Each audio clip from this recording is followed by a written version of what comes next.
नमस्कार साथियों, एक बार फिर से हाजिर हूँ एक नई कहानी के साथ। आज की कहानी दो बैलों की कथा। जानवरों में गधा सबसे ज्यादा बुद्धिमान समझा जाता है। जब हम किसी आदमी को पहले दर्जे का बेवकूफ कहना चाहते हैं तो उसे गधा कहते हैं। गधा सचमुच बेवकूफ है या उसके सीधेपन, उसकी निरापद सहिष्णुता ने उसे यह पदवी दे दी है, इसका निश्चय नहीं किया जा सकता।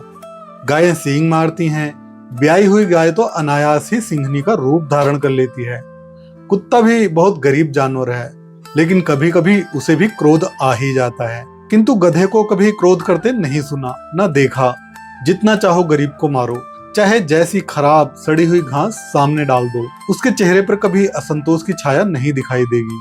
बैसाख में चाहे एक आध बार कुलेल कर लेता हो, पर हमने तो उसे कभी खुश होते भी नहीं देखा। उसके चेहरे पर एक विषाद स्थायी रूप से छाया रहता है। सुख दुख, हानि लाभ, किसी भी दशा में उसे बदलते नहीं देखा। ऋषियों मुनियों के जितने गुण हैं वे सभी उसमें पराकाष्ठा को पहुंच गए हैं, पर आदमी उसे बेवकूफ कहता है। सद्गुणों का इतना अनादर कहीं नहीं देखा। कदाचित सीधापन संसार के लिए उपयुक्त नहीं है। देखिए ना, भारतवासियों की अफ्रीका में क्या दुर्दशा हो रही है। क्यों अमेरिका में उन्हें घुसने नहीं दिया जाता?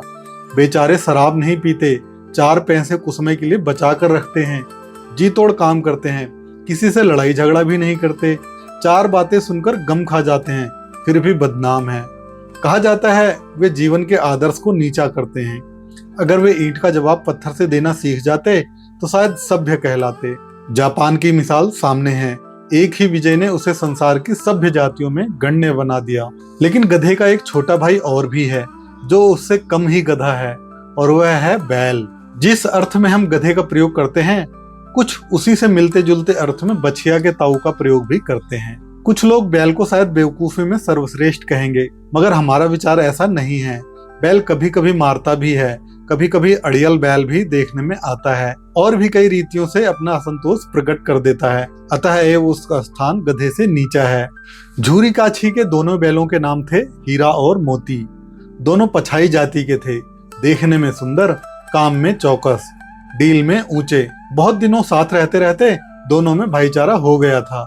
दोनों आमने सामने या आसपास बैठे हुए एक दूसरे से मूक भाषा में विचार विनिमय किया करते थे।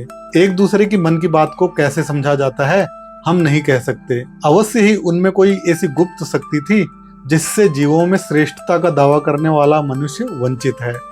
दोनों एक दूसरे को चाट कर सूंघ कर अपना प्रेम प्रकट करते।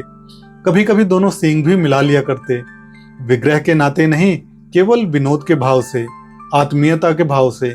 जैसे दोनों में घनिष्ठता होते होते धौल धप्पा होने लगता है।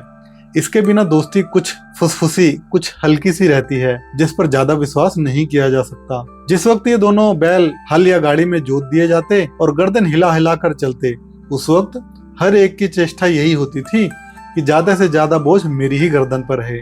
दिन भर के बाद दोपहर या संध्या को दोनों खुलते तो एक दूसरे को चाट चूट कर अपनी थकान मिटा लिया करते।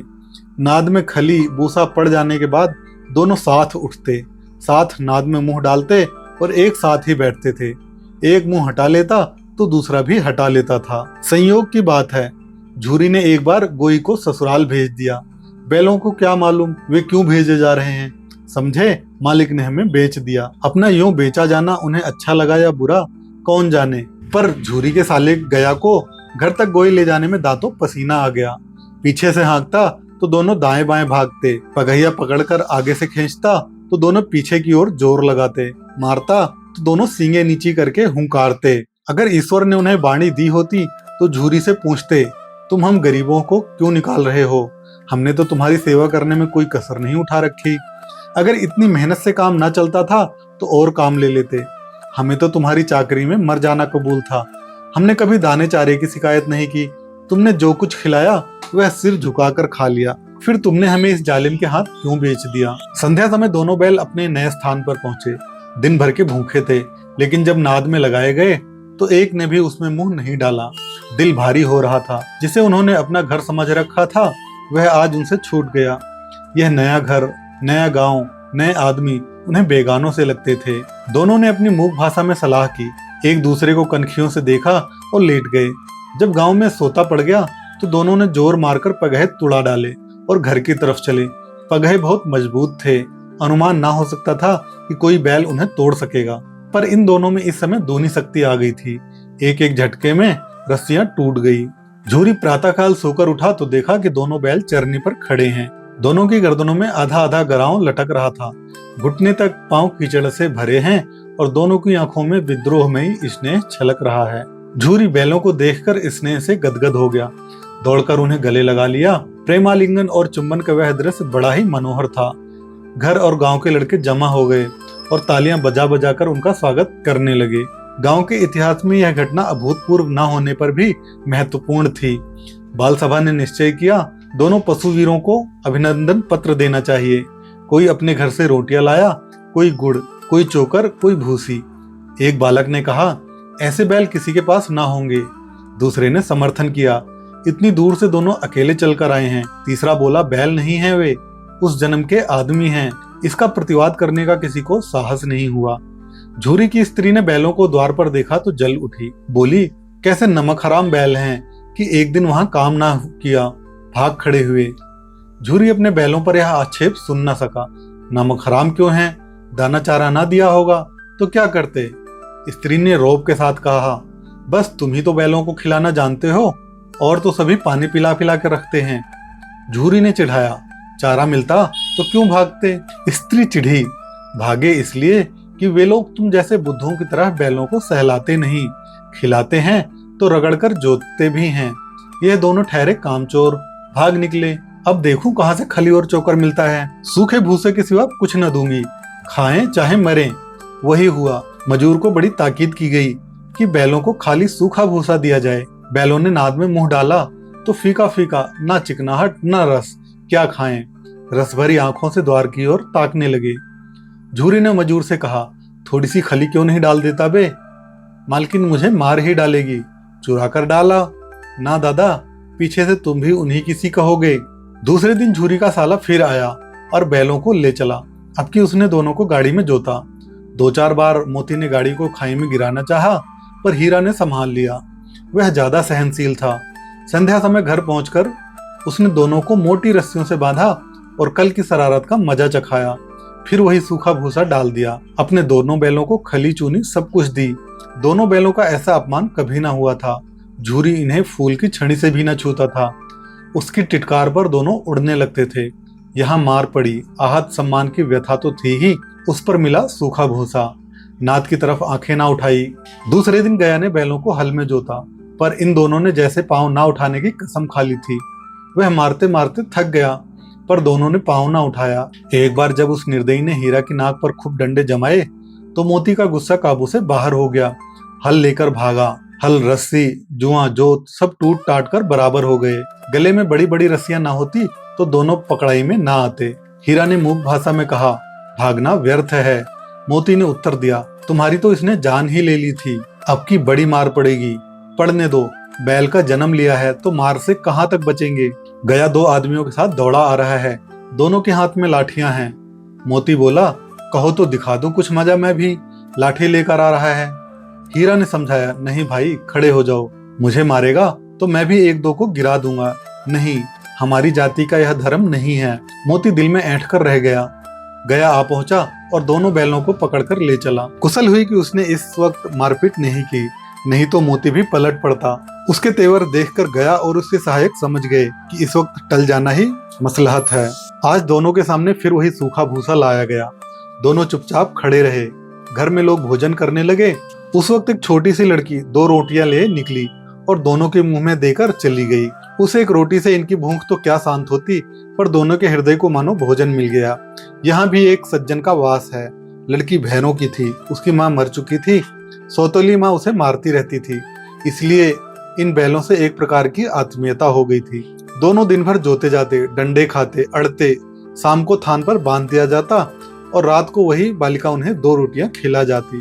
प्रेम के इस प्रसाद की यह बरकत थी कि 2-2 गाल सूखा भूसा खाकर भी दोनों दुर्बल ना होते थे, मगर दोनों की आंखों में, रोम रोम में विद्रोह भरा हुआ था। एक दिन मोती ने मूक भाषा में कहा, अब तो नहीं सहा जाता हीरा, क्या करना चाहते हो? एक आध को सींगों पर उठाकर फेंक दूंगा, लेकिन जानते हो वह प्यारी लड़की जो हमें रोटियां खिलाती है, उसी की लड़की है जो इस घर का मालिक है। यह बेचारी अनाथ हो जाएगी तो मालकिन को न फेंक दूं, वही तो इस लड़की को मारती है। लेकिन औरत जात पर सींग चलाना मना है, यह भूले जाते हो। तुम तो किसी तरह निकलने ही नहीं देते, बताओ तुड़ाकर भाग चलें? हाँ, यह मैं स्वीकार करता हूँ, लेकिन इतनी मोटी रस्सी टूटेगी कैसे? इसका एक उपाय है, पहले रस्सी को थोड़ा सा चबा लो, फिर एक झटके में जाती है। रात को जब बालिका रोटियां खिलाकर चली गई, दोनों रस्सियां चबाने लगे, पर मोटी रस्सी मुंह में ना आती थी। बेचारे बार बार जोर लगाकर रह जाते थे। सहसा घर का द्वार खुला और वह लड़की निकली। दोनों सिर झुकाकर उसका हाथ चाटने लगे। दोनों की पूंछें खड़ी हो गई। उसने उनके माथे सहलाए और बोली, खोल देती हूँ, चुपके से भाग जाओ, नहीं तो ये लोग मार डालेंगे। आज घर में सलाह हो रही है कि इनकी नाकों में नथ डाल दी जाए। उसने गराव खोल दिया, पर दोनों चुप खड़े रहे। मोती ने अपनी भाषा में पूछा, अब चलते क्यों नहीं? हीरा ने कहा, चलें तो, लेकिन इस अनाथ पर आफत आएगी, सब इसी पर संदेह करेंगे। सहसा बालिका चिल्लाई, दोनों फूफा वाले बैल भागे जा रहे हैं। ओ दादा, ओ दादा, दोनों बैल भागे जा रहे हैं, जल्दी दौड़ो। गया हड़बड़ाकर भीतर से निकला और बैलों को पकड़ने चला। वे दोनों भागे। गया ने पीछा किया और भी तेज हुए।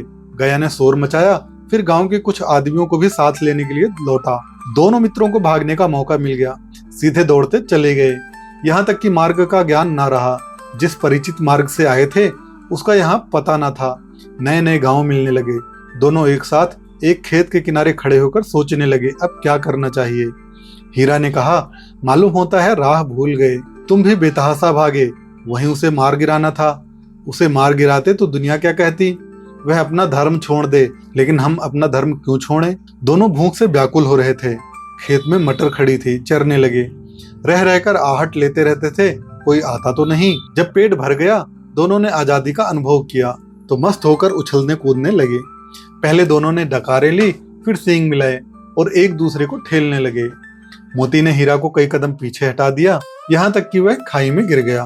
तब उसे भी क्रोध आ गया, संभल कर उठा और मोती से भिड़ गया। मोती ने देखा खेल में झगड़ा हुआ चाहता है तो किनारे हट गया। अरे यह क्या, कोई सांड डौंकता चला आ रहा है। हाँ, सांड ही है। वह सामने आ पहुंचा। दोनों मित्रें बगले झांक रहे थे। सांड पूरा हाथी था। उससे भिड़ना जान से हाथ धोना है, लेकिन ना भिड़ने पर भी जान बचती नजर नहीं आती। इन्हीं की तरफ आ भी रहा है, कितनी भयंकर सूरत है। मोती ने मूक भाषा में कहा, बुरे फंसे, जान बचेगी? कोई उपाय सोचो। हीरा ने चिंतित स्वर में कहा, अपने घमंड में फूला हुआ है, आरजू विनती भी ना सुनेगा। भाग क्यों ना चलें? भागना कायरता है तो फिर यहीं मरो। बंदा तो 9-2-11 होता है, और जो दौड़ाए तो फिर कोई उपाय सोचो जल्दी। उपाय यही है कि उस पर दोनों जने एक साथ चोट करें। मैं आगे से रगेदता हूँ, तुम पीछे से रगेदो।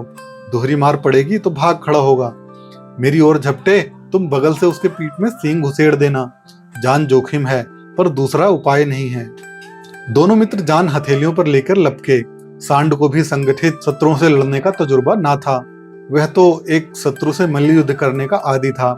जो ही हीरा पर झपटा, मोती ने पीछे से दौड़ाया। सांड उसकी तरफ मुड़ा तो हीरा ने रगेदा। सांड चाहता था कि एक एक करके दोनों को गिरा ले, पर ये दोनों भी उस्ताद थे, उसे वह अवसर ना देते थे।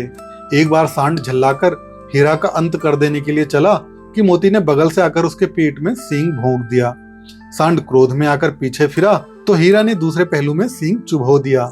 आखिर बेचारा जख्मी होकर भागा और दोनों मित्रों ने दूर तक उसका पीछा किया, यहाँ तक कि सांड बेदम होकर गिर पड़ा। तब दोनों ने इसे छोड़ दिया।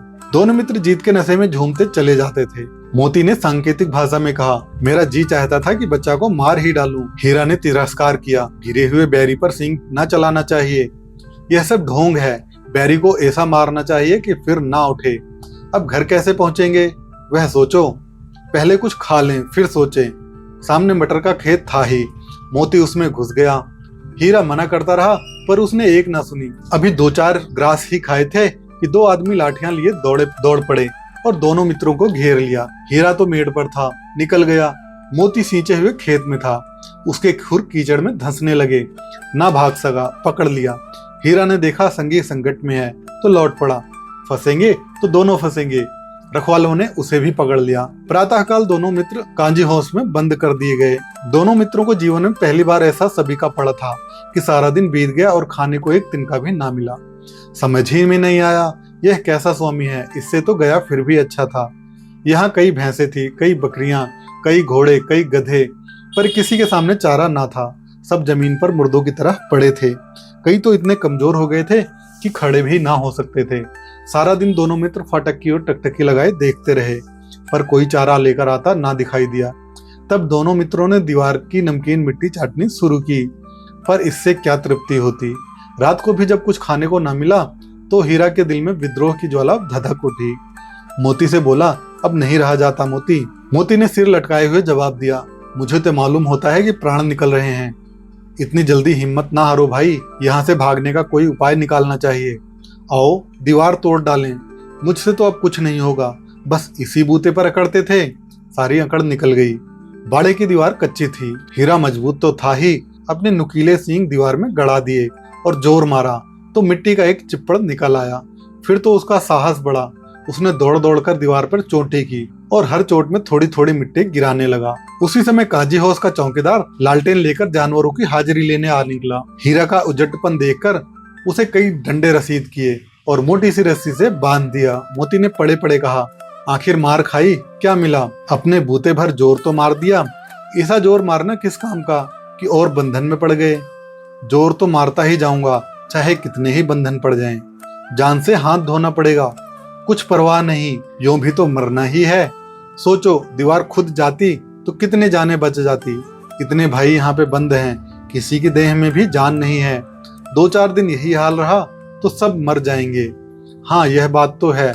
अच्छा तो ला, फिर मैं भी जोर लगाता हूँ। मोती ने भी दीवार में उसी जगह सींग मारा। थोड़ी सी मिट्टी गिरी और फिर हिम्मत बढ़ी। फिर तो वह दीवार में सींग लगाकर इस तरह जोर करने लगा मानो किसी प्रतिद्वंदी से लड़ रहा है। आखिर कोई 2 घंटे की जोर आजमाइश के बाद दीवार ऊपर से लगभग 1 हाथ गिर गई। उसने दूनी शक्ति से दूसरा धक्का मारा तो आधी दीवार गिर पड़ी। दीवार का गिरना था कि अधमरे से पड़े हुए सभी जानवर चेत उठे। तीनों घोड़ियां सरपट भाग निकली, फिर बकरियां निकली, इसके बाद भैंसें भी खिसक गई, पर गधे अभी तक जो के त्यों खड़े थे। हीरा ने पूछा, तुम दोनों क्यों नहीं भाग जाते? एक गधे ने कहा, जो कहीं पकड़ लिए जाएं। तो क्या हरज, अभी तो भागने का अवसर है, हमें तो डर लगता है, हम यहीं पड़े रहेंगे। आधी रात से ऊपर जा चुकी थी। दोनों गधे अभी तक खड़े सोच रहे थे कि भागें या ना भागें। मोती अपने मित्र की रस्सी तोड़ने में लगा हुआ था। जब वह हार गया तो हीरा ने कहा, तुम जाओ, मुझे यहीं पड़ा रहने दो, शायद कहीं भेंट हो जाए। मोती ने आंखों में आंसू लाकर कहा, तुम मुझे इतना स्वार्थी समझते हो हीरा? हम और तुम इतने दिनों एक साथ रहे, आज तुम विपत्ति में पड़ गए तो क्या मैं तुम्हें छोड़कर अलग हो जाऊं? हीरा ने कहा, बहुत मार पड़ेगी, लोग समझ जाएंगे यह तुम्हारी शरारत है। मोती ने गर्व से बोला, जिस अपराध के लिए तुम्हारे गले में बंधन पड़ा उसके लिए अगर मुझे मार पड़े तो क्या चिंता। इतना तो हो ही गया ना कि 9-10 प्राणियों की जान बच गई, वे सब तो आशीर्वाद देंगे। इतना कहते हुए मोती ने दोनों गधों को सींग मार मार कर बाड़े से बाहर निकाला और अपने बंधु के पास आकर सो रहा। भोर होते ही मुंशी और चौकीदार तथा अन्य कर्मचारियों में कैसी खलबली मची, इसके लिखने की जरूरत नहीं। बस इतना ही काफी है कि मोती की खूब मरम्मत हुई और उसे भी मोटी रस्सी से बांध दिया गया। 1 सप्ताह तक दोनों मित्र वहीं पड़े रहे। किसी ने एक चारे का तृण भी नहीं डाला और हाँ, एक बार पानी दिया जाता था। उनका यही आधार था। दोनों इतने दुर्बल हो गए थे कि उठा तक नहीं जाता था। ठठरियां निकल आई थी। एक दिन बाड़े के सामने डुग्गी बजने लगी और दोपहर होते होते वह 50-60 आदमी जमा हो गए। तब दोनों मित्र निकाले गए और उनकी देखभाल होने लगी। लोग आ आकर उनकी सूरत देखते और मन फीका करके चले जाते। ऐसे मृतक बैलों का कौन खरीदार होता। सहसा एक दढ़ियाल आदमी जिसकी आंखें लाल थी और मुद्रा अत्यंत कठोर आया और दोनों मित्रों के कूल्हों में उंगली गोदकर मुंशी जी से बातें करने लगा। उसका चेहरा देखकर अंतर्ज्ञान से दोनों मित्रों के दिल कांप उठे। वह कौन है और उन्हें क्यों टटोल रहा है, इस विषय में उन्हें कोई संदेह ना हुआ। दोनों ने एक दूसरे को भीत नेत्रों से देखा और सिर झुका लिया। हीरा ने कहा, गया के घर से नाहक भागे, अब तो जान ना बचेगी। मोती ने अश्रद्धा के भाव से उत्तर दिया, कहते हैं भगवान सबके ऊपर दया करते हैं, उन्हें हमारे ऊपर दया क्यों नहीं आती? भगवान के लिए हमारा जीना मरना दोनों एक बराबर है। चलो अच्छा ही है, कुछ दिन उसके पास तो रहेंगे। एक बार भगवान ने उस लड़की के रूप में हमें बचाया था, क्या अब ना बचाएंगे? यह आदमी छुरी चलाएगा, देख लेना। तो क्या चिंता, मांस, खाल, सींग, हड्डी सब किसी के काम आ जाएंगे। नीलाम हो जाने के बाद दोनों मित्र उस दढ़ियाल के साथ चले। दोनों की बोटी बोटी कांप रही थी, बेचारे पांव तक ना उठा सकते थे। पर भय के मारे गिरते पड़ते भागे जाते थे, क्योंकि वह जरा भी चाल धीमी हो जाने पर डंडा जमा देता था। राह में गाय बैलों का एक रेहड़ हरे भरे हार में चरता नजर आया। सभी जानवर प्रसन्न थे, चिकने चपल, कोई उछलता था, कोई आनंद से बैठा पागुर करता था। कितना सुखी जीवन था इनका, पर कितने स्वार्थी हैं सब। किसी को चिंता नहीं है कि उनके दो भाई बधिक के हाथ पड़े कैसे दुखी हैं। सहसा दोनों को ऐसा मालूम हुआ कि परिचित राह है। हाँ, इसी रास्ते से गया उन्हें लेकर गया था।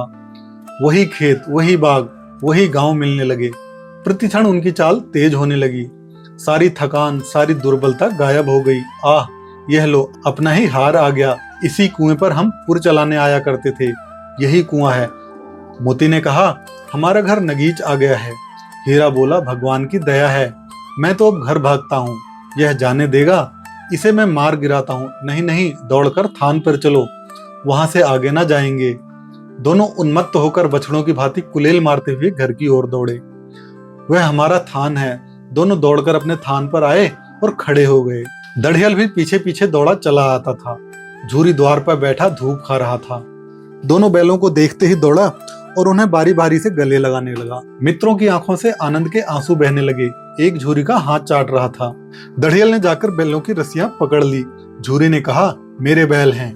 तुम्हारे बैल कैसे हैं? मैं मवेशी खाने से नीलाम लिए आता हूँ। मैं तो समझा चुराए लिए आते हो। चुपके से चले जाओ। मेरे बैल हैं, मैं बेचूंगा तो बिकेंगे। किसी को मेरे बैल नीलाम करने की क्या अख्तियार है? जाकर थाने में रपट कर दूंगा। मेरे बैल हैं, इसका सबूत यह है कि मेरे द्वार पर खड़े हैं। दढ़ियल झल्लाकर बैलों को जबरदस्ती पकड़ ले जाने के लिए बढ़ा। उसी वक्त मोती ने सींग चलाया। दढ़ियल पीछे हटा। मोती ने पीछा किया। दढ़ियल भागा। मोती पीछे दौड़ा।